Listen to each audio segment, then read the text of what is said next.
Champions டிராஃபிக்கான இந்திய 11 அணில முகமது ஷமியை நீக்கி அர்ஷதீப் சிங் மற்றும் அர்ஷித் ராணா ஆகியோரை சேர்க்க வேண்டும் அப்படின்னு ரெய்னா அவர்கள் தெரிவிச்சிருக்காரு. அர்ஷித் ராணாவால லோ பவுன்ஸ் ஸ்விங் பந்துகளை சிறப்பாக வீச முடியும் அப்படின்னு ரெய்னா அவர்கள் தெரிவிச்சிருக்காரு. மேலும் பாத்தீங்கன்னா அர்ஷதீப் சிங்கால வேகம் குறைந்த பந்துகளை சிறப்பாக வீச முடியுது. இதனால ஷமி அவர்களை நீக்கிவிட்டு இந்த 2 பவுலர்களை விளையாட வைக்க வேண்டும் அப்படின்னு அவர் சொல்லியிருக்காரு. இந்திய 11 அணில வருண் சக்கரவர்த்தி, குல்தீப் யாதவ் இடையில பலத்த போட்டி இருக்கு. இது குறித்து பேசிய ரெய்னா அவர்கள், என்னை கேட்டா குல்தீப் யாதவுக்கு தான் 11 அணில இடம் கொடுக்க வேண்டும். அக்சர் பட்டேல், ரவீந்திர ஜடேஜா இருவருமே தொடர்ந்து ஸ்டெம்ப் லைனை அட்டாக் செய்யறாங்க. இதனால குல்தீப் யாதவ தான் அடித்தாட பார்ப்பாங்க. குல்தீப் யாதவ் தற்போது சிறந்த ஃபார்ம்ல இருப்பதால ஸ்வீப் அடிக்கும் பேட்டர்களுக்கு எதிராக அபாரமாக பந்து வீச முடியும் அப்படின்றதாலுமே அவரை தேர்வு செய்ய வேண்டும் அப்படின்னு தெரிவிச்சிருக்காரு.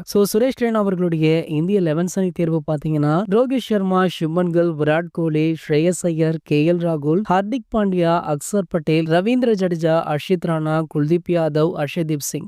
இந்த 11 அணி தான் பாத்தீங்கன்னா சாம்பியன்ஸ் டிராஃபியோடைய 11 அணி அப்படின்னு கருதப்படுது. இது போன்ற கிரிக்கெட் செய்திகளை பத்தி நீங்க உடனே தெரிஞ்சுக்க நம்மளுடைய தமிழ் நியூஸ் எக்ஸ்பிரஸ் சேனலை மறக்காம சப்ஸ்கிரைப் பண்ணிக்கோங்க.